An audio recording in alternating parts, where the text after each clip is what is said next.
Des F-16 pour l'Ukraine, scandent des manifestants au passage du cortège de Joe Biden. Le président américain achève sa visite en Pologne par le sommet des 9 de Bucarest. Ces pays de l'Est de l'OTAN, tels que la Pologne, la Bulgarie et la Lituanie, en première ligne face à la Russie et ses alliés. L'enjeu est stratégique à la veille de l'anniversaire de l'invasion de l'Ukraine et au lendemain de l'annonce du président russe Vladimir Poutine de suspendre son pays du traité de contrôle des armements nucléaires New START.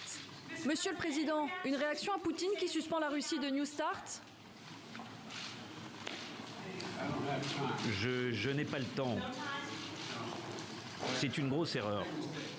La plupart de ces pays partagent des frontières avec la Russie ou l'Ukraine et sont partisans de l'aide militaire à l'Ukraine.